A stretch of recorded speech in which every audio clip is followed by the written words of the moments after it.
Okay, so we're moving on. This is going to be about the predisposition puzzle. So in this chapter we will be examining an intriguing question.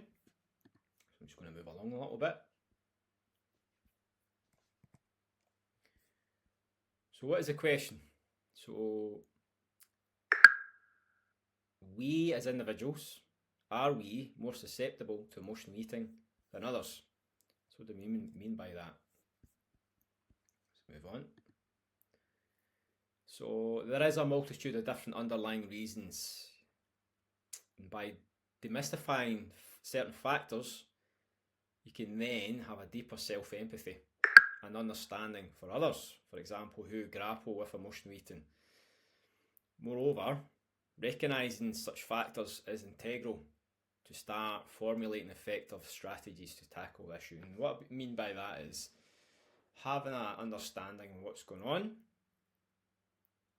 You can then put strategies together.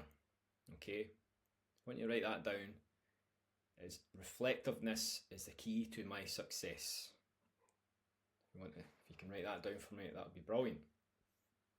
Okay, let's move on. So, roots of emotional eating can often be traced back to one's emotional upbringing. Now, individuals nurtured in environments where emotional discussions just didn't happen, these individuals may grapple, in terms of trying to manage their feelings in adulthood. This lack of emotional training, it may be resulting in individuals resorting to food as a means of comfort or even distraction.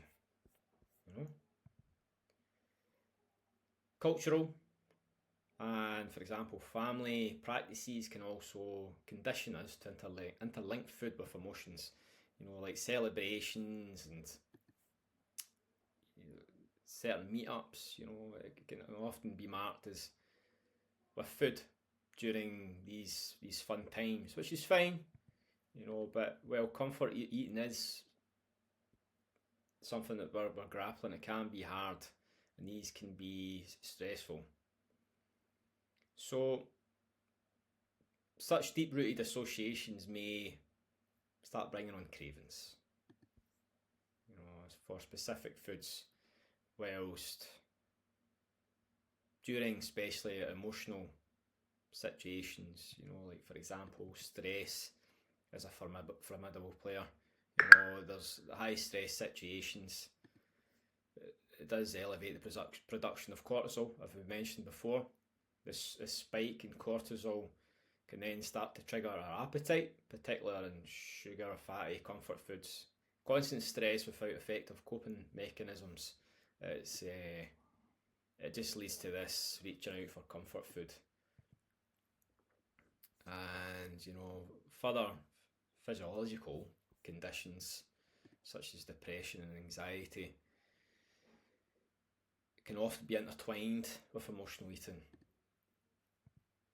And these conditions may start to induce a sense of emptiness, where certain individuals might attempt to suppress or situate, and feel full, try and feel full through food. Moreover, like the act of eating, especially comfort foods, can start to instigate this release of chemicals in the brain, inducing feelings of calm and happiness. And obviously just looking at this and unravelling the factors that contribute to emotional eating, this is a vital step to overcoming it. So having that understanding is really important. And with this understanding of why we are inclined to seek comfort foods, especially in emotional times, healthier coping mechanisms can be established. Knowledge is indeed power. And just a bit of a summary here, just a quick chapter. It's just important to go over a couple of things so it's ingrained in yourself. just have an understanding that this can be addressed, just understanding why it is happening, what's going on, picking out what emotions you're linking with comfort eating is a massive game changer. They can start to pick apart the emotional eating cycles and putting strategies together, which we'll be going into very soon. So, a bit of a time to reflect on your own emotional eating. So, could any of these factors be driving your relationship with food?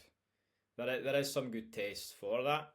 What I'll do, I'll send you over the link to look at your own emotional eating and look at patterns to help you identify if you are struggling, what's actually going on. If you're going through this and you're thinking, I can't really relate to any of these, ask me for the test link and then I'll ask you a series of questions and you can identify yourself. Obviously, I'll be helping you diagnose that.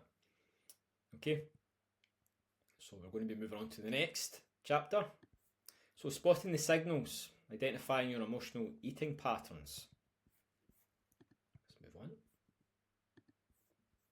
Okay, so in this chapter we will be pivoting our focus onto a very personal journey of self-discovery, the identification of your emotional eating patterns. Okay, so as I mentioned before, recognising your unique emotional triggers is a crucial step towards breaking free from this emotional eating. So, like any habit, it follows in a pattern, and these are unique to each individual. And you may find yourself reaching for comfort food when you're down, or perhaps overindulging during periods of stress and anxiety. To identify your own emotional patterns, you need to become your own observer of your behaviours and feelings. And it's so important. Make sure you get a journal. If you're not too sure what journal to get, just ask. And keeping a food and mood diary. I just ask you to do this for a while. You'll be putting in habitual training into your weekly schedule through the app, which I'll be keeping you right with. But during this exercise, I want you to do some reflection. Now, with the mood diary, this doesn't need to be overly detailed. You can jot down a few things, that would be suffice. So, what do you record? Record what you eat, when you eat, and most importantly, how you're feeling when you reach for food. Over time, you'll start seeing these different connections and patterns emerge. And these patterns may be linked to a certain time of the day.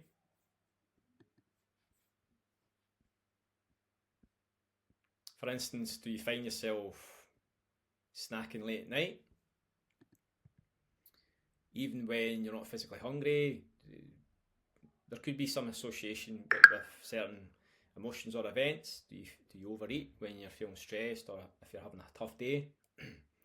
Or buy yourself a treat when you feel you've accomplished an important task? Apologies, some overlapping here. And understanding your triggers is key to breaking the cycle of emotional eating. Is it boredom? Is it loneliness? Is it stress? Or perhaps anxiety that usually sets you off?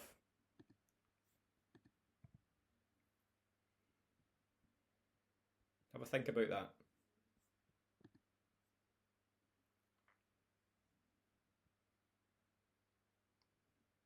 And by recognising these triggers, you can begin to start developing coping strategies. That just doesn't involve food. There's more around that. Remember, emotional eating isn't really about food. It's about your emotions, and the food merely is a symptom. The real problem lies in how we're handling our emotions. I'm going to say that again. Emotional eating isn't about food. It's about our emotions. The food is merely a symptom. The real problem lies in how we're handling it. So we're addressing the root cause here, okay? No point in masking this. This is patterns that's been built over years, so it's really important that we address it. Okay, moving on. So by identifying your emotional eating patterns, you can start taking steps forward. You know, that's a huge step, and I'm going to keep repeating it, and you'll get fed up with me repeating this. But you need to reflect and identify what's going on. And what I want you to do, I'm going to leave you with an exercise for this chapter. So what I want you to do is spend the next week keeping a food and mood diary. Here's, for example, I'm just going to move this up a bit. Here's a rough example of what I need you to do. So Monday to Sunday, writing down what food you're eating and how you're feeling during certain times. I can coach you through that. Just let me know if you need more assistance with that. So just